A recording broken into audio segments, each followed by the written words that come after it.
Hello, welcome teachers club PC. പ്രിയപ്പെട്ട അധ്യാപക സുഹൃത്തുക്കളെ, ഉദ്യോഗാർത്ഥികളെ, ടീച്ചേഴ്സ് ക്ലബ് PCയിലേക്ക് ഒരിക്കൽ കൂടി സ്വാഗതം.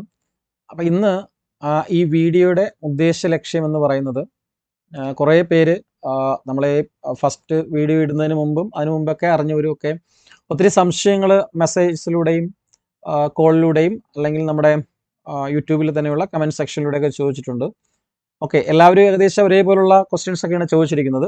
അപ്പോൾ അതിൻ്റെ കുറച്ച് കാര്യങ്ങൾ പറഞ്ഞു തരുന്നതിന് വേണ്ടിയിട്ടും, അതുപോലെ തന്നെ നമ്മുടെ RRB ടീച്ചേഴ്സിൻ്റെ സിലബസ് നിങ്ങൾക്കൊന്ന് പരിചയപ്പെടുത്തുന്നതിന് വേണ്ടിയിട്ടാണ് ഈ ഒരു വീഡിയോ പ്രധാനമായിട്ടും നോക്കുന്നത്. ഇത് കഴിഞ്ഞിട്ട്, ഈ വീഡിയോ കഴിഞ്ഞിട്ട് ഒരു വീഡിയോ കൂടി നിങ്ങൾക്ക് വരുന്നുണ്ട്. അതായത് നമ്മളെ ഏതെല്ലാം പഠിക്കണം, ഏതെല്ലാം ടെക്സ്റ്റ് ബുക്കുകൾ നിങ്ങൾ റെഫർ ചെയ്യണം, പുറത്തുനിന്ന് ഏതെങ്കിലും ടെക്സ്റ്റ് വാങ്ങണമോ, അല്ലെ ഓരോ പോർഷൻസ് പഠിക്കാനായിട്ട് ഏതൊക്കെ ടെക്സ്റ്റ് വാങ്ങണം, ഏത് ഓതേഴ്സിൻ്റെ, ഏത് കമ്പനിയുടെ എന്നൊക്കെയുള്ള കാര്യങ്ങൾ വെച്ചിട്ട് ഒരു ചെറിയൊരു വീഡിയോയും കൂടി ഇതിൻ്റെ ബാക്കിൽ നിന്ന് വരുന്നുണ്ട്. ഓക്കെ, അപ്പം മുൻ വീഡിയോയിൽ പറഞ്ഞതുപോലെ തന്നെ വീണ്ടും ഇതിൻ്റെ RRB ടീച്ചറുമായിട്ട് ബന്ധപ്പെട്ടുള്ള ക്ലാസ്സുകൾ, അതിൻ്റെ പെയ്ഡ് ക്ലാസ്സുകൾ ആൻഡ് ഫ്രീ ക്ലാസ്, അതിൻ്റെ ഡീറ്റെയിൽസ്, ബാക്കിയുള്ള ഇതിൻ്റെ പ്രീവിയസ് ഇയർ ക്വസ്റ്റ്യൻ ഡിസ്കഷൻസ്, അതിന് എല്ലാ അപ്ഡേറ്റ്സുകളും ഈ ചാനലിലൂടെ നിങ്ങൾക്ക് നിരന്തരം ലഭിക്കുന്നതായിരിക്കും. അപ്പോൾ അത് നിങ്ങൾക്ക് കിട്ടുന്നതിന് വേണ്ടിയിട്ട് ദയവായിട്ട് എല്ലാവരും തന്നെ എന്ത് ചെയ്യുക, സബ്സ്ക്രൈബ് ചെയ്യുകയും ലൈക്ക് ചെയ്യുകയും അതുപോലെ തന്നെ നിങ്ങളുടെ സംശയങ്ങൾ കമൻസിലൂടെ ചോദിക്കുകയും ചെയ്യുക. തീർച്ചയായിട്ടും ആ കമൻസുകളെല്ലാം കൂടെ എടുത്തുകൊണ്ട് ഒരു റിപ്ലൈ വീഡിയോ നിങ്ങൾക്ക് ചെയ്ത് തരുന്നതായിരിക്കും, ഉറപ്പായിട്ടും, അതിൽ യാതൊരു സംശയമില്ല. അപ്പോൾ അതിൻ്റെ ഭാഗമായിട്ട് തന്നെയാണ് ഈ വീഡിയോ ഉള്ളത്. അപ്പോൾ ദയവായിട്ട് നിങ്ങൾ എന്ത് ചെയ്യുക, സബ്സ്ക്രൈബ് ചെയ്തിട്ട് ഈ ചാനൽ നോക്കുക, അതിൻ്റെ നോട്ടിഫിക്കേഷൻ വരുമ്പോഴത്തേക്ക് ചെക്ക് ചെയ്യുക. ഓക്കെ, നിങ്ങളോടൊപ്പം ഈ എക്സാം കഴിയുന്നവരെ ഉറപ്പായിട്ടും നിങ്ങളോടൊപ്പം ഉണ്ടാകും. ഓക്കെ, അപ്പം നമുക്ക് വീഡിയോയിലോട്ട് കിടക്കാം. അപ്പം ഇതിൽ ആദ്യമായിട്ട് പറയേണ്ട ഒരു കാര്യം, ഫസ്റ്റ് ഇന്നത്തെ കാര്യം എന്ന് പറഞ്ഞാൽ, ഒരുപാട് പേരുടെ സംശയം എന്ന് പറയുന്നത് CTET വേണമോ എന്നുള്ളതാണ്.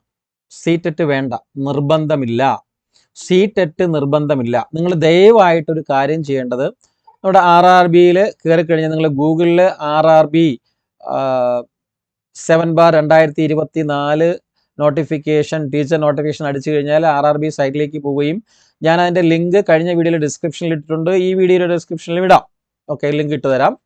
ഓക്കെ, അപ്പോൾ നിങ്ങൾക്ക് കറക്റ്റായിട്ട് അതിൻ്റെ നോട്ടിഫിക്കേഷൻ കിട്ടും. അപ്പോൾ നോട്ടിഫിക്കേഷൻ താഴോട്ട് സ്ക്രോൾ ചെയ്ത് വന്നു കഴിഞ്ഞാൽ അതിൻ്റെ താഴെ എല്ലാ കാര്യങ്ങളും വിശദീകരിച്ചെഴുതിയിട്ടുണ്ട്.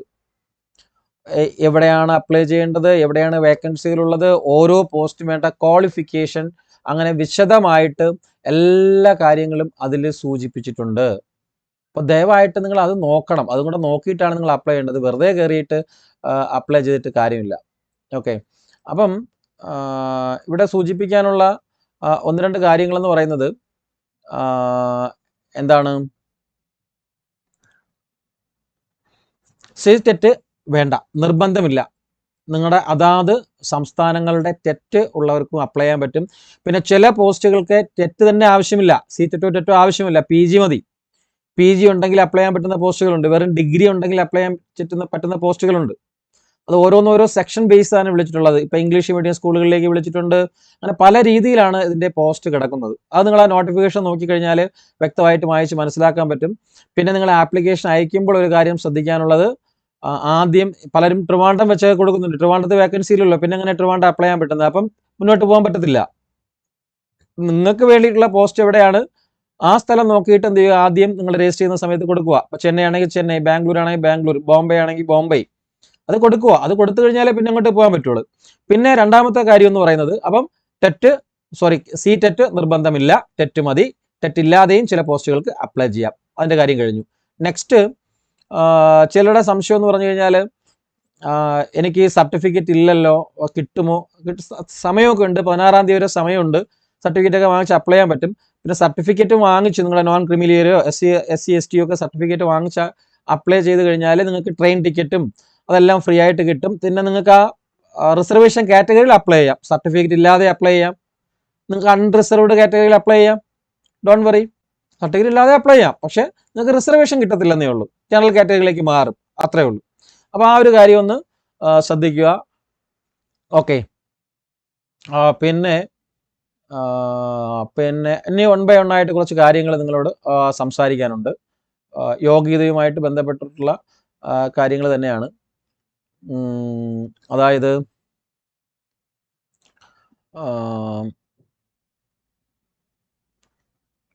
ഈ പലരും ചോദിച്ചിട്ടുണ്ട് നെഗറ്റീവ് മാർക്കിംഗ് ഉണ്ടാകുന്ന. നമ്മൾ PSCയുടെ പോലെ തന്നെ നെഗറ്റീവ് മാർക്കിംഗ് പരീക്ഷയ്ക്കുണ്ട്. 1/3 ആണ്. 3-1 3 തെറ്റിക്കഴിഞ്ഞാൽ 1 മാർക്ക് പോകും. 0.33 സംതിങ് ആണ് എന്ത് ചെയ്യുന്നത്, ഒരു ക്വസ്റ്റ്യൻ തെറ്റിക്കഴിഞ്ഞാൽ പോകുന്ന മാർക്ക്. നമ്മുടെ PSC എങ്ങനെയാണോ അതേപോലെ തന്നെയാണ് തയ്യാറാക്കുന്നത്. പിന്നെ എന്ന് പറയുന്നത് എക്സാം സ്റ്റേഴ്സിനെ പറ്റിയാണ് പിന്നെ ചോദിച്ചിരിക്കുന്നത്. അതായത് there shall be a single stage computer based test CBT followed by translation test TT, performance test, PT, teaching skill test. അപ്പം നിങ്ങൾ ടീച്ചർ വേക്കൻസിക്കാണ് അപ്ലൈ ചെയ്യണമെങ്കിൽ നിങ്ങൾക്ക് ആദ്യമായിട്ട് 100 മാർക്കിൻ്റെ ഒരു CBT കമ്പ്യൂട്ടർ ബേസ്ഡ് ടെസ്റ്റ് ഉണ്ടായിരിക്കും. അതിൻ്റെ സിലബസ് എന്താണെന്ന് ഞാൻ പിന്നീട് പറഞ്ഞു തരാം. അത് കഴിഞ്ഞതിന് ശേഷം അതിൽ പാസ്സായി കഴിഞ്ഞാൽ പിന്നെ നിങ്ങൾക്ക് വരുന്നത് ടീച്ചിങ് സ്കിൽ ടെസ്റ്റാണ്, TST എന്ന് പറയുന്നത്. ഓക്കെ അങ്ങനെ 2 തരം ടെസ്റ്റുകളാണ്. ഈ 2 ടെസ്റ്റുകളും mark will be normalised for all stages of the exam involving multiple section. അതായത് 2 സ്റ്റേജസും നിങ്ങളുടെ CBT സെക്ഷനും ടീച്ചിങ് സ്കിൽ ടെസ്റ്റും കൂടി ഒരുമിച്ച് നോർമലൈസ് ചെയ്തിട്ടാണ് നിങ്ങളുടെ റാങ്ക് ഒക്കെ നിശ്ചയിക്കുന്നത് എന്നുള്ള കാര്യവും ഓർക്കുക. അതാണ് അവിടെ ഉള്ളത്. അപ്പോൾ ആ സംശയവും കഴിഞ്ഞു. പിന്നെ ഉള്ളതെന്ന് പറയുന്നത് നെക്സ്റ്റ് കാര്യം എന്ന് പറയുന്നത് അടുത്തതെന്ന് പറയുന്നത് ഒരു സെക്കൻഡ്. ഓക്കെ, ഇതാണ് candidates who submit more than 1 application against CEN will summarily rejected and will be debarred for all future examination of RRB Railway Recruitment Cell. Okay, അപ്പം മോർ ദാൻ 1 ആപ്ലിക്കേഷൻ, ഒരൊറ്റ application മതി. നിങ്ങൾ ഏത് പോസ്റ്റിലേക്ക് apply ചെയ്യണമെങ്കിൽ ഒറ്റ application അയച്ചാൽ മതി. ഒരുപാട് ആപ്ലിക്കേഷൻ അയക്കാൻ നിൽക്കരുത്. അങ്ങനെ അയച്ചു കഴിഞ്ഞാൽ അത് റിജക്റ്റ് ആയി പോവും. ഓക്കെ, പിന്നെ അവിടെ ചോദിച്ച പിന്നെ മറ്റൊരു സംശയം എന്ന് പറയുന്നത്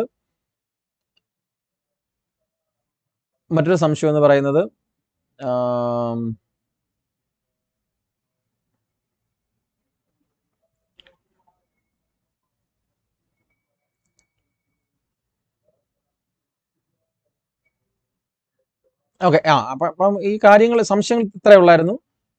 പ്രധാനമായിട്ടും ചോദിച്ച കുറേ സംശയം. പിന്നെ ഉള്ളത് മോഡിഫിക്കേഷൻസ് ഓഫ് എക്സാം ആണ്.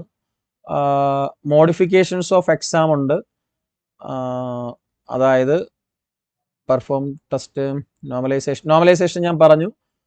അതുപോലെ പിന്നെ ഉള്ളതെന്ന് പറയുന്നത് ചോയ്സ് ഓഫ് എക്സാം ലാംഗ്വേജ് ആണ്. അതായത് പരീക്ഷ നിങ്ങൾ എഴുതാൻ പോകുന്ന ലാംഗ്വേജസ് നിങ്ങൾക്ക് സെലക്ട് ചെയ്യാം. ഓക്കെ, ലാംഗ്വേജസ് എന്ന് പറയുന്നത് ആസാമീസ് തുടങ്ങിയ ആസാമീസ്, ബംഗാളി, ഗുജറാത്തി, ഹിന്ദി, കന്നഡ, കൊങ്കണി, മലയാളം ഉണ്ട്, മണിപ്പൂരി, മറാത്തി, ഒറിയ, പഞ്ചാബി, തമിഴ്, തെലുങ്ക്, ഉറുദു എക്സെട്ര. ഇത്രയും ലാംഗ്വേജസ് ഉണ്ട്. ഓക്കെ, നമുക്ക് ഇഷ്ടമുള്ള ലാംഗ്വേജ് സെലക്ട് ചെയ്യാം. പിന്നെ നിങ്ങൾ അപ്ലൈ ചെയ്യുമ്പോഴത്തേക്ക് തീർച്ചയായിട്ടും ലേഡീസ് അപ്ലൈ ചെയ്യുമ്പോഴത്തേക്ക് പിന്നെ SC/ST, PWD, EBS കാറ്റഗറിയൊക്കെ അപ്ലൈ ചെയ്യുമ്പോഴത്തേക്ക് തീർച്ചയായിട്ടും നിങ്ങളുടെ അക്കൗണ്ട് നമ്പറും കറക്റ്റ് കൊടുക്കണം. കാരണം നിങ്ങൾ പരീക്ഷ എഴുതി കഴിഞ്ഞാൽ നിങ്ങളുടെ ഫീസ് തിരിച്ചു കിട്ടുന്നതായിരിക്കും. ഓക്കെ, കൊടുത്ത ഫീസിൽ 250 നിങ്ങൾ കൊടുക്കുന്നുണ്ടെങ്കിൽ 250 തന്നെ തിരിച്ചു കിട്ടുകയും ചെയ്യും. പിന്നെ അതിൽ വേറൊരു കാര്യം എന്നുള്ളത് ഇന്നലെ കുറച്ച് പേര് ചോദിച്ചതാണ്. ഞാൻ ആപ്ലിക്കേഷൻ അയച്ചപ്പോഴത്തേക്ക് കുറച്ച് മിസ്റ്റേക്സ് ഉണ്ട്, തിരുത്തണം. മോഡിഫിക്കേഷൻ ഓഫ് ആപ്ലിക്കേഷൻ വളരെ വ്യക്തമായിട്ട് പറയുന്നുണ്ട്. After the final submission of the online application, if a candidates wish to further modify, changes or correct any details except details fill in, create an account form including mobile number, email ID, etc. അതായത് നിങ്ങൾ application അയക്കാൻ പോകുമ്പോഴത്തേക്ക് ആദ്യമായിട്ട് നമ്മളൊരു page open ചെയ്യും, ഒരു account open ചെയ്യും. ആ അക്കൗണ്ട് ഓപ്പൺ ചെയ്യുമ്പോൾ നിങ്ങൾ കൊടുക്കുന്ന വിവരങ്ങൾ ഒരിക്കലും എഡിറ്റ് ചെയ്യാൻ പറ്റത്തില്ല. മൊബൈൽ നമ്പർ, ഇമെയിൽ ഉൾപ്പെടെ അതൊരിക്കലും എഡിറ്റ് ചെയ്യാൻ പറ്റത്തില്ല. ഓക്കെ, ഇനി മറ്റ് പേജുകളിലേക്ക് പോയപ്പോൾ നിങ്ങളുടെ ക്വാളിഫിക്കേഷൻ ആഡ് ചെയ്തപ്പോഴോ നിങ്ങളുടെ ജനറൽ ആയിട്ടുള്ള കാര്യങ്ങൾ ആഡ് ചെയ്തപ്പോഴോ മറ്റൊക്കെ എന്തെങ്കിലും തെറ്റുകൾ ഉണ്ടെങ്കിൽ അത് തിരുത്തുന്നതിന് ഓരോ തവണ തിരുത്തുമ്പോഴും എന്ത് ചെയ്യണം, 250 രൂപ വെച്ച് നിങ്ങൾ എന്ത് ചെയ്യണം, പേയ്മെൻറ്റ് ചെയ്യേണ്ടി വരും. 250 റുപ്പീസ് വെച്ചിട്ട് നിങ്ങൾ പേയ്മെൻറ്റ് ചെയ്യണം. ഓക്കെ ഓക്കെ അപ്പം the modification fees to be paid by all candidates irrespective of community and category. അതിലൊരിക്കലും റിഡക്ഷനും റിസർവേഷനും ഒന്നുമില്ല. ആര് ഫസ്റ്റ് പേജ് ഒഴികെ ഓക്കെ നമ്മുടെ ജനറൽ അക്കൗണ്ട് പേജ് ഒഴികെ ബാക്കി എന്ത് തിരുത്തുന്നതിനും 250 വേണം. ജനറൽ അക്കൗണ്ട് പേജ് തിരുത്താൻ പറ്റത്തുമില്ല. In case a candidate modifying his or community SC/ST UR OBC EWC he will be have to pay the different in examination fee Rs 250. in addition the modification fee in case of failure to do so modified application will not be accepted. നിങ്ങൾ കൊടുക്കുന്ന അപ്പം തീർച്ചയായിട്ടും വളരെ ശ്രദ്ധിച്ച് application fill up ചെയ്ത് കൊടുക്കാനായിട്ട് ശ്രമിക്കുക. Okay തിരുത്തി കഴിഞ്ഞാൽ വീണ്ടും 250 വെച്ചിട്ട് അപ്ലൈ ചെയ്തിട്ട് കൊടുത്തിട്ടേ നിങ്ങൾക്ക് എന്ത് ചെയ്യാൻ പറ്റുള്ളൂ, തിരുത്തലിന് അവകാശമുള്ളൂ, തിരുത്താൻ പറ്റത്തുള്ളൂ. 28-ാം തീയതി വരെ, ഈ മാസം 28-ാം തീയതി വരെ തിരുത്തുന്നതിന് സമയവും അവർ തന്നിട്ടുണ്ട്. ഓക്കെ അവർ ഈ ഫീ വാങ്ങിക്കുന്നതിനോടാണ് ഇത്രയും അവസരങ്ങൾ നിങ്ങൾക്ക് തന്നിരിക്കുന്നു എന്നുള്ള കാര്യവും ഓർക്കുക. ഓക്കെ പിന്നെ എക്സാമിനേഷൻ ഫീസിൻ്റെ കാര്യമൊക്കെ മറ്റു വീഡിയോയിൽ ഞാൻ ഡിസ്കസ് ചെയ്തതാണ്. മോഡിഫിക്കേഷൻ ടൈം ഞാൻ ഇപ്പോൾ പറഞ്ഞത് പഴയ ഡേറ്റ് ആണ് ഇതിൽ കിടക്കുന്നത്. പുതിയ ഡേറ്റ് 28-ാം തീയതി വരെ ഉണ്ടെന്നുള്ള കാര്യം ഞാൻ ഇന്നലെ പറഞ്ഞതാണ്. ഓക്കെ പിന്നെ ഞാൻ എക്സാമിൻ്റെ സ്റ്റേസ് 2 സ്റ്റേസ് ഉള്ള കാര്യം ഞാൻ പറഞ്ഞു. നെഗറ്റീവ് മാർക്കിങ്ങിൻ്റെ കാര്യവും ഞാൻ പറഞ്ഞിട്ടുണ്ടായിരുന്നു. പിന്നെ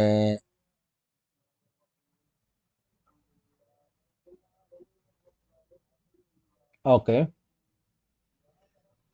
പിന്നെ നമുക്ക് എക്സാം എന്ന് പറയുന്നത് 100 ആദ്യത്തെ എക്സാം എന്ന് പറയുന്നത് 100 മാർക്കിൻ്റെ 90 മിനിറ്റ് നടത്തുന്ന ഒരു എക്സാം ആണ്. അത് PW കാൻഡിഡേറ്റിന് 120 മിനിറ്റ്സ് ഉണ്ട്. നമുക്ക് 1.5 മണിക്കൂർ കൊണ്ട് 100 ക്വസ്റ്റ്യൻസ് നമ്മുടെ PSC പോലെ തന്നെയാണ് ആൻസർ ചെയ്യുക. അപ്പോൾ വ്യക്തമായിട്ട് കേട്ടുകൊള്ളുക. നമ്മുടെ സിലബസ് എന്ന് പറയുന്നത് വ്യക്തമായിട്ട് കേൾക്കുക. ഓക്കെ അതായത് നമ്മുടെ സാധാരണ PSC ഒരു HSA, ഒരു LP-UP, ഒരു UP എക്സാം, ഒരു HSST എക്സാം നടത്തുന്നത് പോലെ അല്ല നമ്മുടെ ഈ എക്സാം എന്ന് പറയുന്നത്, റെയിൽവേയുടെ എക്സാം എന്ന് പറയുന്നത്. വ്യക്തമായിട്ട് അതൊന്ന് മനസ്സിലാക്കുക. ഓക്കെ അതിൽ മനസ്സിലാക്കാനായിട്ടുള്ളത് എന്താ പറയുക, സെക്ഷൻ വൈസ് ആണ് മാർക്ക് വരുന്നത്. അതിൽ ഒന്നാമത്തെ കാറ്റഗറി എന്ന് പറഞ്ഞാൽ പ്രൊഫഷണൽ എബിലിറ്റി ആണ്. ആ പ്രൊഫഷണൽ എബിലിറ്റി എന്ന് പറയുന്നത് 50 മാർക്കിനാണ്. പ്രൊഫഷണൽ എബിലിറ്റി 50 മാർക്കിന്റെ ചോദ്യങ്ങളാണ് പ്രൊഫഷണൽ എബിലിറ്റിയുമായിട്ട് ബന്ധപ്പെട്ടിട്ടുള്ളത്. അത് ഞാൻ എന്തൊക്കെയാണ് ആ ചോദ്യങ്ങൾ എന്നുള്ളത് ഞാൻ പറഞ്ഞു തരാം. Okay 50 മാർക്കിനാണ് 50 questions professional ability. രണ്ടാമതായിട്ട് വരുന്നത് ജനറൽ അവയർനെസ് ആണ്. അത് 15 മാർക്കിനാണ് ജനറൽ അവയർനെസ് ചോദിക്കുന്നത്. അതുപോലെ ജനറൽ ഇന്റലിജൻസ് ആൻഡ് റീസണിങ് എന്ന് പറയുന്നതും 15 മാർക്കിനാണ്. അതുപോലെ മാത്തമെറ്റിക്സ്, നമ്മുടെ മാത്സ്, കണക്ക്, അടിസ്ഥാന ഗണിതം 10 മാർക്കിനാണ്. ജനറൽ സയൻസ് എന്ന് പറയുന്നത് 10 മാർക്കിന്. ഇതാണ് നമ്മുടെ സിലബസ്, ബേസിക് ആയിട്ടുള്ള സിലബസ്. ചില പോസ്റ്റുകൾ ഒഴികെ, അതായത് ജൂനിയർ ട്രാൻസ്ലേറ്റ് ഹിന്ദി എന്ന് പറയുന്ന പോസ്റ്റിന് ഒഴികെ ഉള്ള എല്ലാ പോസ്റ്റുകൾക്കും ഉള്ള ഒരു ജനറൽ സിലബസ് ആണ് ഈ ഒരു ക്വസ്റ്റ്യൻ. ഓക്കെ എല്ലാ ക്വസ്റ്റ്യൻസും ഓരോ മാർക്ക് വെച്ച് അങ്ങനെ 100 ക്വസ്റ്റ്യൻസ്. അപ്പോൾ അതിൽ പ്രൊഫഷണൽ എബിലിറ്റി അതാണ് ഏറ്റവും നമ്മുടെ ഇതിൻ്റെ ബേസിക് എന്ന് പറയുന്നത് 50 മാർക്കിനാണ്. അപ്പം ആ പ്രൊഫഷണൽ എബിലിറ്റി, അതുപോലെ തന്നെ ജനറൽ അവയർനെസിൻ്റെ ക്ലാസ്സുകൾ, ജനറൽ സയൻസിൻ്റെ ക്ലാസ്സുകൾ, ഇതെല്ലാം കൂടെ ഉൾപ്പെടുത്തിക്കൊണ്ടായിരിക്കും. പിന്നെ കുറച്ചൊക്കെ നിങ്ങൾക്ക് റീസണിങ് മാത്സ് ഒക്കെ പറഞ്ഞു തരും, ബേസിക്കൊക്കെ സമയം കിട്ടുവാണെങ്കിൽ. അപ്പോൾ നമ്മുടെ എക്സാമിൻ്റെ ഡേറ്റ് ഇപ്പോഴും ഫിക്സ് ചെയ്യാത്തതുകൊണ്ടാണ് നമ്മൾ നോട്ടിഫൈ ചെയ്യാത്തത്. അപ്പോൾ ഇത് ഈ പ്രൊഫഷണൽ എബിലിറ്റിയും ജനറൽ സയൻസ്, ജനറൽ അവയർനെസ് ഇതെല്ലാം വെച്ചുകൊണ്ടായിരിക്കും നമ്മുടെ ക്ലാസ്സുകൾ നമ്മൾ സ്റ്റാർട്ട് ചെയ്യുന്നത്. ഓക്കെ അപ്പോൾ അതിൽ താല്പര്യമുള്ളവരൊക്കെ ജോയിൻ ചെയ്യുക. അതിൻ്റെ ഡീറ്റെയിൽസ് പിന്നീട് നമ്മുടെ ചാനലിലൂടെയും നമ്മുടെ ഗ്രൂപ്പിലൊക്കെ നമ്മൾ അറിയിക്കുന്നതായിരിക്കും. ഓക്കെ വളരെ കുറഞ്ഞ ഫീസ് സ്ട്രക്ചർ തന്നെയായിരിക്കും ഉണ്ടായിരിക്കുന്നത്, നമ്മുടെ എല്ലാ കോഴ്സിനെയും പോലെ തന്നെ. ഓക്കെ ബിലോ 1000 ഒക്കെ ആയിരിക്കും നമ്മുടെ ഫീസ് സ്ട്രക്ചർ എന്ന് പറയുന്നത്. ഓക്കെ അപ്പം ഇനി ഇതിൻ്റെ ഡീറ്റെയിലിങ്ങിലേക്ക് നമുക്ക് പോകാം. ഇതിൽ 1/3 എന്തുകൊണ്ട് നെഗറ്റീവ് മാർക്ക്, നമ്മുടെ PSC പോലെ തന്നെ 3 എണ്ണം തെറ്റിപ്പോയി കഴിഞ്ഞാൽ 1 മാർക്ക് പോകും. അതായത് 3 ക്വസ്റ്റ്യൻ തെറ്റിക്കഴിഞ്ഞാൽ 4 മാർക്ക് നഷ്ടപ്പെടും. 3 ചോദ്യത്തിൻ്റെ മാർക്കും പിന്നെ ആ 3 ചോദ്യത്തിനും കൂടെ ഉള്ള ഒരു നെഗറ്റീവ് മാർക്കും കൂടി. അങ്ങനെ 4 മാർക്കാണ് ഒരു 3 ക്വസ്റ്റ്യൻ തെറ്റുമ്പോൾ നഷ്ടപ്പെടുന്നത്. ഇതും ഇവിടെയും അതുപോലെയുണ്ട്. ഇനി അതിൽ വേറൊരു സംഭവം നിങ്ങൾ മനസ്സിലാക്കിയിരിക്കാനുള്ളത്, ശ്രദ്ധിച്ചോളണം. അതായത് മാത്തമെറ്റിക്സിന് കണക്ക് ചോദിക്കുമ്പോൾ ആദ്യത്തെ പ്രൊഫഷണൽ എബിലിറ്റിയുടെ കാര്യം ഞാൻ പറയാം. ഒന്നാമത്തത് പ്രൊഫഷണൽ എബിലിറ്റി ആണ്. അതെന്താണെന്ന് ഞാൻ പറഞ്ഞു തരാം. എന്തൊക്കെ പഠിക്കണം എന്നുള്ളത് ഞാൻ ഡിസ്കസ് ചെയ്യാം. അതിനുശേഷം രണ്ടാമത്തെ നമ്മുടെ മാത്തമെറ്റിക്സിലേക്ക് വന്നു കഴിഞ്ഞാൽ കണക്കിലേക്ക് വന്നു കഴിഞ്ഞാൽ നമ്പർ സിസ്റ്റംസ് നമ്മുടെ PSC പഠിക്കുന്നതാണ്. ബോർഡ് മാസ് PSC പഠിക്കുന്നതാണ്. ഡെസിമൽസ് PSC ആണ്. ഫ്രാക്ഷൻസ് PSC ആണ്. LCM HCF PSC. Ratio proportions, percentage, mensuration, time and work, time and distance, simple and compound interest, profit and loss, algebra, geometry, trigonometry, elementary statistics, square root, age calculation, അതുപോലെ തന്നെ calendar, clock, pipe, cluster എന്ന് പറയുന്നത്. അപ്പൊ ഇതെല്ലാം നിങ്ങൾ ഞാൻ ഈ പറഞ്ഞില്ലേ last guide, LDC, LP UP ഇതിനൊക്കെ നിങ്ങൾ പഠിച്ച കാര്യങ്ങളാണ്. അപ്പൊ പ്രത്യേകിച്ചൊന്നും പഠിക്കേണ്ടി വരത്തില്ല, നിങ്ങൾക്ക് ഒരു റിവിഷൻ മാത്രമേ അവിടെ ആവശ്യമേ വരത്തുള്ളൂ. ഓക്കെ, അപ്പൊ അതാണ് മാത്തമെറ്റിക്സിൽ വരുന്നത്. അടുത്ത നെക്സ്റ്റ് ജനറൽ ഇന്റലിജൻസ്, നമ്മുടെ മൂന്നാമത്തെ ഏരിയ എന്ന് പറയുന്ന ജനറൽ ഇന്റലിജൻസിലേക്ക് വരുമ്പോഴത്തേക്ക് അവിടെ നമുക്കുള്ള ഉണ്ടാവുന്നത് അതായത് നമ്മുടെ റീസണിങ് ആണ്. നമ്മുടെ PSCക്കുള്ള മെന്റൽ എബിലിറ്റി എന്ന് പറയുന്ന കാര്യം തന്നെയാണ്. Analogues, alphabetical and number series, coding, decoding, mathematical operations, relationships, syllogisms, jumbling, Venn diagrams, data interpretations, sufficiency, conclusions and decision making, similarities and differences, analytical reasoning, classification, directions, statement, arguments and assumptions. Okay, അപ്പൊ നമ്മൾ ആ PSCക്ക് പഠിക്കുന്ന അതേ സാധനങ്ങൾ തന്നെയാണ്, കുറച്ചുകൂടി ഒരു ഇൻഡെപ്തിൽ ഈ എല്ലാ കാര്യങ്ങളും നോക്കണമെന്നുള്ളതേ ഉള്ളൂ.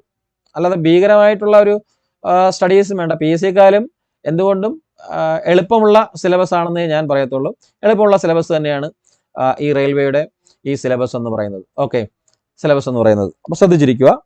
ഓക്കെ, അപ്പൊ അത് 10 മാർക്കിനാണ് ജനറൽ ഇന്റലിജൻസ്. അപ്പം മാത്തമെറ്റിക്സ് 10 മാർക്കിന് പറഞ്ഞു.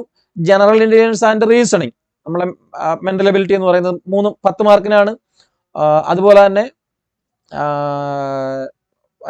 അടുത്ത സെക്ഷൻ എന്ന് പറയുന്നത് ജനറൽ അവയർനെസ് ആണ്. ജനറൽ അവയർനെസ് നമ്മൾ GK എന്ന് പറയുന്ന പോർഷൻ ആണ്. GK നമ്മളോട് ചോദിക്കുന്നത് 4ാമത്തെ ഏരിയ. GK എന്ന് പറയുന്നത് 4ാമത്തെ ഏരിയ. GK എന്ന് പറയുന്നത് 15 മാർക്കിനാണ് കേട്ടോ. 15 മാർക്കിനാണ്. നിങ്ങൾ പ്രത്യേകിച്ചൊന്നും പഠിക്കേണ്ടി വരത്തില്ല. 15 മാർക്കിന്റെ GK എന്ന് പറയുന്നത് അതായത് knowledge of current affairs. CA important ആയിട്ട് ഏത് എക്സാമിനും CA ആവശ്യമാണല്ലോ. CA ആവശ്യമാണ്. CA വളരെ ഇമ്പോർട്ടൻ്റ് ആയിട്ടുള്ള ഘടകമാണ്. Indian geography, culture and history of Indian including freedom movements നമ്മുടെ സെയിം PSC സിലബസുകളാണ്. Indian polity and constitution, Indian economy, എൻവയോൺമെന്റൽ issues concerning India and the world, sports, general and scientific technological developments.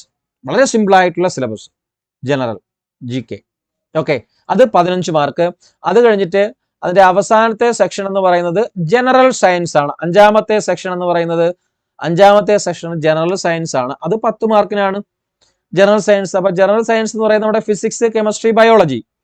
General science എന്ന് പറയുന്നത് physics, chemistry and life science, that is biology. അവർ പറഞ്ഞിട്ടുണ്ട് പ്രത്യേകിച്ച് 10th standard CBSE syllabus നമ്മുടെ LP UPക്ക് പഠിച്ച അതേ കാര്യങ്ങൾ തന്നെയാണ്. വലിയ വ്യത്യാസങ്ങളും കാര്യങ്ങളും ഒന്നുമില്ല. നമ്മുടെ NCERTയുടെയോ SCERTയുടെയോ CBSEയുടെയോ ഒരു 5 മുതൽ 10 വരെയുള്ള കാര്യങ്ങൾ, പ്രധാനപ്പെട്ട കാര്യങ്ങൾ ഫോക്കസ് ചെയ്ത് പഠിക്കുക. അതെന്തൊക്കെയാണെന്നുള്ളത് പിന്നീട് ഡീറ്റെയിൽ ചെയ്ത് പറയാം. ഞാൻ പറഞ്ഞൊരു അടുത്തൊരു വീഡിയോയിൽ വരും. നിങ്ങൾക്ക് ഏതൊക്കെ ടെക്സ്റ്റ് അതിന് റെഫർ ചെയ്യണം, ഏതൊക്കെ ബുക്കുകൾ വെളിയിൽ നിന്ന് വായിക്കണം എന്നുള്ള കാര്യങ്ങളൊക്കെ റെഫർ ചെയ്യും. അതിന്റെ കൂടെ ക്ലാസ്സിലും കൂടെ ജോയിൻ ചെയ്ത് പഠിച്ചു കഴിഞ്ഞാൽ ഷുവറാണ്.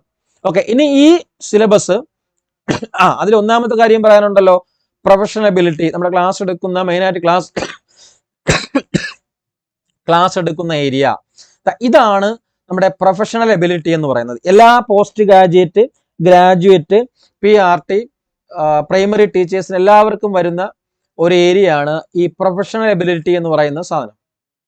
ഓക്കെ, പ്രൊഫഷണൽ എബിലിറ്റി എന്ന് പറയുന്ന സാധനം ഒന്നുമില്ല, നമ്മുടെ എന്താ പറയാ സൈക്കോളജി പോർഷൻസ്. അതായത് അത് കറക്റ്റ് അവർ പറഞ്ഞിട്ടുണ്ട്. ടോട്ടലായിട്ട് 50 മാർക്കിന്റെ ചോദ്യമാണ്. 50 മാർക്കിനാണ്.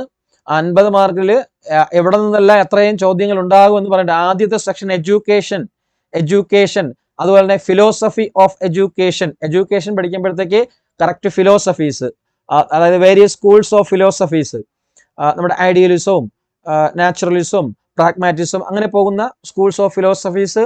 അതിൽ ഇന്ത്യൻ തിങ്കേഴ്സും ഉണ്ട്, വെസ്റ്റേൺ തിങ്കേഴ്സും ഉണ്ട്. ഇന്ത്യൻ തിങ്കേഴ്സിനെ കുറിച്ചും പഠിക്കണം, വെസ്റ്റേൺ തിങ്കേഴ്സ് അതിനെക്കുറിച്ച് ഡീറ്റെയിലിംഗ് നിങ്ങളെടുത്ത് പ്രത്യേകമായിട്ട് നടത്തേണ്ടതില്ല എന്നാണ് എനിക്ക് തോന്നുന്നത്.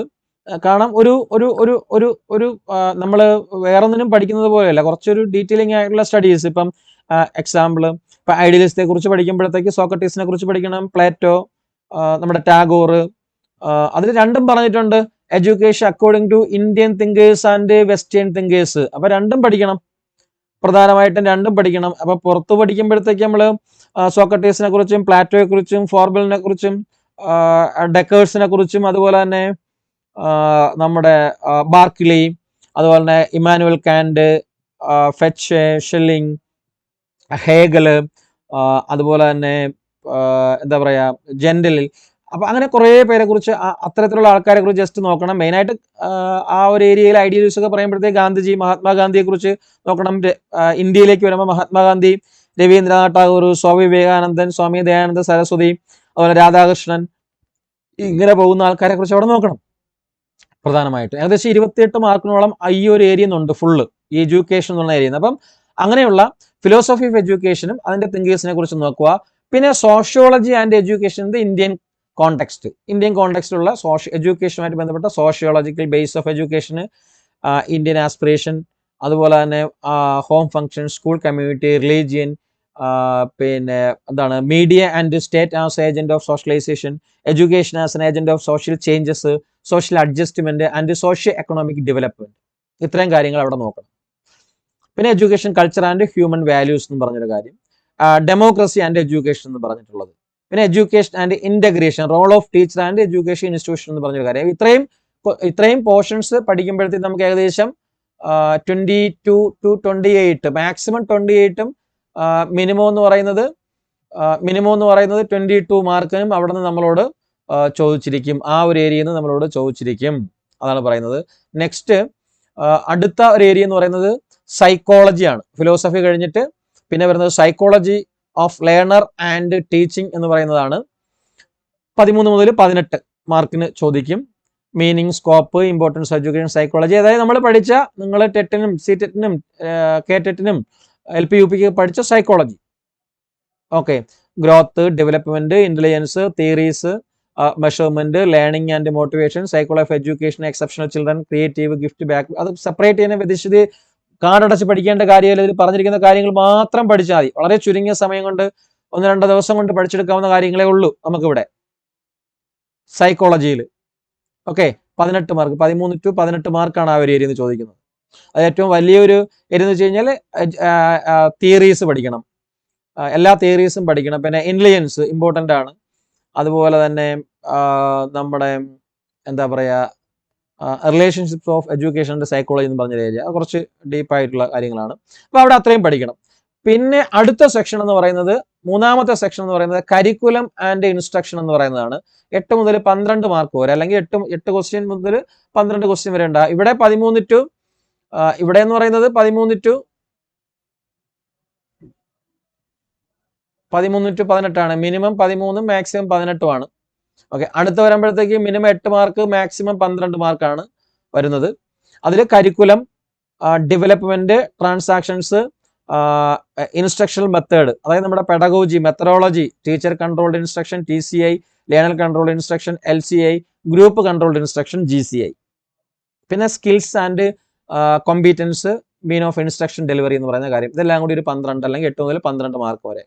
ഇതാണ് നമ്മുടെ പ്രൊഫഷണൽ എബിലിറ്റി എന്ന് പറയുന്ന കാര്യം. അപ്പൊ ഇത് ഇത്രയുമാണ് 50 മാർക്കിന് ആദ്യം ചോദിക്കുന്നത്. ബാക്കി ഞാൻ മുകളിൽ പറഞ്ഞ കാര്യങ്ങളാണ്. GKയും മെന്റൽ എബിലിറ്റിയും മാത്സും എല്ലാം കൂടെ വരുന്ന, ജനറൽ സയൻസും കൂടെ വരുന്ന ഏരിയ. അപ്പൊ ഇതാണ് നമ്മൾ മെയിൻ ഫോക്കസ് ചെയ്ത് ക്ലാസ് കൊടുക്കാൻ പോകുന്നത്. ഓക്കെ, ഇതാണ് നമ്മുടെ സിലബസ് എന്ന് പറയുന്നത്. ഇത് അസിസ്റ്റന്റ് ടീച്ചറിന്റെ സിലബസ് ആണ്, സെയിം സംഭവം തന്നെയാണ്. ഓക്കെ, ഇതാണ് നമ്മുടെ ഫസ്റ്റ് എക്സാമിന് ചോദിക്കുന്ന നമ്മുടെ സിലബസ് എന്ന് പറയുന്നത്. ഇതില് അപ്പൊ ഈ ഒരു പരീക്ഷ എഴുതി കഴിഞ്ഞാൽ എങ്ങനെയാണ് നിങ്ങൾ പാസ് ഔട്ട് ആവുന്നത്, എങ്ങനെയാണ് നിങ്ങൾ കട്ട് ഓഫ് കയറുന്നത് എന്ന് ചോദിച്ചു കഴിഞ്ഞാൽ അതിനും ഓരോ റിസർവേഷൻ കാറ്റഗറിയിൽ പറഞ്ഞിട്ടുണ്ട്. Minimum percentage off mark four eligibility in various communities എടുത്തു കഴിഞ്ഞാൽ അൺറിസർവ്ഡ് ആയിട്ടുള്ള കാറ്റഗറിക്ക് 40%, അതായത് 100 മാർക്കിന് നിങ്ങൾ എഴുതുമ്പോൾ 40 മാർക്ക് മിനിമം വാങ്ങിച്ചു കഴിഞ്ഞാൽ മാത്രമേ നിങ്ങളുടെ ലിസ്റ്റിലേക്ക് വരത്തുള്ളൂ. ആ മാർക്കും ഞാൻ പറഞ്ഞു. രണ്ടാമത്തെ ഒരു ടെസ്റ്റ് ഉണ്ട്, ടീച്ചർ എബിലിറ്റി ടെസ്റ്റ് എന്ന് പറയുന്നത്. അതും കൂടെ നടത്തിയിട്ട് രണ്ടും കൂടെ നോർമലൈസ് ആയിരിക്കും ഫൈനൽ റാങ്ക് ലിസ്റ്റ് ഇടുന്നത്. പിന്നെ ലാസ്റ്റ് നിങ്ങളുടെ എന്താണ് ഫിസിക്കൽ ടെസ്റ്റ് എന്ന് വെച്ച് കഴിഞ്ഞാൽ മെഡിക്കൽ ടെസ്റ്റും കൂടെ ഉണ്ട്. എന്നിട്ടാണ് നിയമനം തരുന്നത്.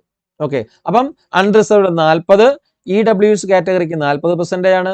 OBC നോൺ ക്രിമിനൽ കൊടുത്തു കഴിഞ്ഞാൽ 30% ആണ്. 30, അതായത് 100-ൽ 30 മാർക്ക് വാങ്ങിച്ചാൽ മതി.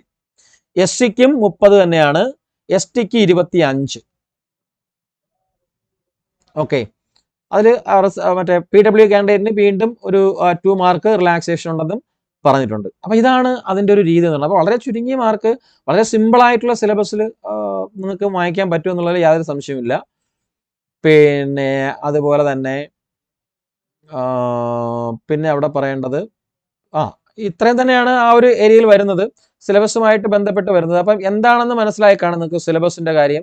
ഓക്കെ, ഇനി അടുത്തൊരു വീഡിയോയിൽ ഞാൻ പറയാം നിങ്ങൾക്ക് എങ്ങനെ എവിടെ നിന്നെല്ലാം നോട്ട്സുകൾ കാര്യങ്ങൾ കളക്ട് ചെയ്യണം, ഏത് ബുക്സ് നിങ്ങൾ നോക്കണം എന്നുള്ള കാര്യം അടുത്തൊരു വീഡിയോയിൽ ഞാൻ പറഞ്ഞുതരാം. കുറച്ച് ഡേറ്റാസും കൂടെ എടുത്തിട്ട് ഞാൻ പറഞ്ഞുതരാം. കാരണം അതിൽ പ്രീവിയസ് ഇയർ ക്വസ്റ്റ്യൻസ് ബുക്കുണ്ട്. അപ്പോൾ അതെല്ലാം കൂടെ ഉണ്ടെങ്കിൽ നിങ്ങൾക്ക് സിമ്പിളായിട്ട് പഠിച്ചെഴുതാവുന്നതേ ഉള്ളൂ. പിന്നെ ബാക്കിയുള്ള അപ്ഡേഷൻസ്, ഇതിൻ്റെ കോൾ ലെറ്ററിൻ്റെ കാര്യം, മറ്റു കാര്യങ്ങൾ, എക്സാം വിളിക്കുന്ന ഡേറ്റ് കാര്യങ്ങളെല്ലാം അത് ഓൾട്ടർനേറ്റ് ആയിട്ട് അപ്ഡേറ്റ് ചെയ്തുകൊണ്ടേയിരിക്കും. അപ്പോൾ നിങ്ങളത് ചാനലിൽ തന്നെ സ്റ്റേ ട്യൂൺ വിത്ത് ടീച്ചേഴ്സ് ക്ലബ് PSC സബ്സ്ക്രൈബ് ചെയ്ത് നോട്ടിഫൈ ചെയ്ത് നിന്ന് കഴിഞ്ഞാൽ കറക്റ്റ് ഡീറ്റെയിൽസ് എല്ലാം നിങ്ങൾക്ക് അറിയാൻ പറ്റും. പിന്നെ ഈ വീഡിയോയിലൂടെ പറയാനായിട്ടുള്ളത് ഇത്രയും കാര്യങ്ങൾ തന്നെയാണ്. സംശയങ്ങളായിട്ട് ചോദിച്ച കാര്യങ്ങൾ ഇത്രയും തന്നെയാണ്. അപ്പം ഒരു സംശയം വേണ്ട. അവസാനമായിട്ടൊരു കാര്യം കൂടെ ഞാൻ പറയാം. ഒരു സംശയം വേണ്ട, നിങ്ങൾ ദയവായിട്ട് മനസ്സിരുത്തി ഒരു അരമണിക്കൂർ സ്പെൻഡ് ചെയ്ത് ആ നോട്ടിഫിക്കേഷൻ ഒന്ന് വായിക്കുക. ഓക്കെ, നോട്ടിഫിക്കേഷൻ കിട്ടാത്തവരുണ്ടെങ്കിൽ നമ്മുടെ ഇതിൻ്റെ താഴെ സ്ക്രോൾ ചെയ്ത് പോകുന്ന നമ്പറിലേക്ക് 77 36 75 04 73 എന്നുള്ള നമ്പറിലേക്ക് വിളിക്കുകയോ മെസ്സേജ് അയക്കുകയോ ചെയ്ത് കഴിഞ്ഞാൽ നോട്ടിഫിക്കേഷൻ അയച്ചു തരാം. ഇതിൻ്റെ ഡിസ്ക്രിപ്ഷനിൽ അതിൻ്റെ ലിങ്ക് ഇട്ടിട്ടുണ്ട്. ആ ലിങ്കിൽ കയറി കഴിഞ്ഞാൽ നിങ്ങൾക്ക് നോട്ടിഫിക്കേഷൻ ഡൗൺലോഡ് ചെയ്യാൻ പറ്റും. ഓക്കെ, അപ്പോൾ ഇത്രയും കാര്യം. അപ്പം വായിച്ചു കഴിഞ്ഞാൽ വളരെ സിമ്പിളായിട്ട് നോർമലായിട്ട് അപ്ലൈ ചെയ്യാൻ പറ്റുന്ന ഒരു പോസ്റ്റാണ്. ഒട്ടും ഡിഫിക്കൽട്ടീസ് അല്ല അപ്ലൈ ചെയ്യുന്നതിന്. ഒരിക്കൽ കൂടി പറയുകയാണ്, ടെറ്റ് നിർബന്ധമില്ല, CTET നിർബന്ധമില്ല. ടെറ്റ് ഉണ്ടെങ്കിലും അപ്ലൈ ചെയ്യാം. ചില പോസ്റ്റുകളൊക്കെ നിങ്ങൾ നോക്കിക്കഴിഞ്ഞാൽ PGT ഒക്കെ അപ്ലൈ ചെയ്യാനായിട്ട് ടെറ്റിൻ്റെ ആവശ്യമേ വരുന്നില്ല. ഓക്കെ, അവർ എടുത്തു തന്നെ പറഞ്ഞിട്ടുണ്ട്, അതാത് സംസ്ഥാനങ്ങളിലെ മീൻസ് സെൻട്രൽ ഗവൺമെന്റ് CTET അനുവാദികമായിട്ട് നടത്തുന്ന ടെറ്റുകൾ അംഗീകരിച്ചിരിക്കുന്നു എന്നുള്ളത് ഓരോ ക്വാളിഫിക്കേഷന്റെ കൂടെയും അവർ പറയുന്നുണ്ട്. അതുകൊണ്ട് CTET നിർബന്ധമല്ല എന്നുള്ള കാര്യം കൂടി അറിഞ്ഞിരിക്കുക. ഓക്കെ, ഇനി അപ്പം ഞാനതെല്ലാം പറഞ്ഞു, സെക്ഷൻ ബേസ് മാർക്ക് എല്ലാം പറഞ്ഞു, ടൈം കാര്യങ്ങൾ പറഞ്ഞു. ഓക്കെ, സിലബസും ഫുള്ളും നമ്മൾ ഡിസ്കസ് ചെയ്തു.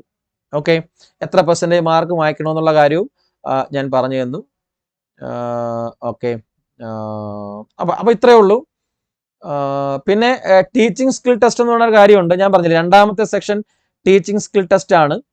ഓക്കെ, അതായത് teaching skill test shall be based on teaching ability, നിങ്ങളുടെ ടീച്ച് ചെയ്യാനുള്ള കഴിവ്, അതിനനുസരിച്ച് teaching methodology, content expertise, appropriateness of material, incorporation of recent development in the discipline. അത് കുറച്ച് കാര്യങ്ങളാണ്. അത് പിന്നീട് ഞാനൊരു വീഡിയോ ഡീറ്റെയിൽ ആയിട്ട് നിങ്ങൾക്ക് ചെയ്തു തരാം. അത് ഇങ്ങനെ വായിച്ച് പറഞ്ഞു കഴിഞ്ഞാൽ നിങ്ങൾക്ക് മനസ്സിലാവത്തില്ല. ഇത് സമയം കൂടി പോകുമെന്ന് കരുതിയിട്ടാണ് ഞാൻ നിർത്താൻ ശ്രമിക്കുന്നത്. ഓക്കെ, നമ്മുടെ ക്ലാസ് അല്ലല്ലോ, അപ്പോൾ അതുകൊണ്ട് കുറച്ച് സമയത്തേക്ക് മാത്രം നിങ്ങൾക്ക് കാണാൻ വേണ്ടിയിട്ടാണ്, അത്യാവശ്യ കാര്യങ്ങൾ മാത്രം പറയാൻ വേണ്ടിയിട്ടാണ്.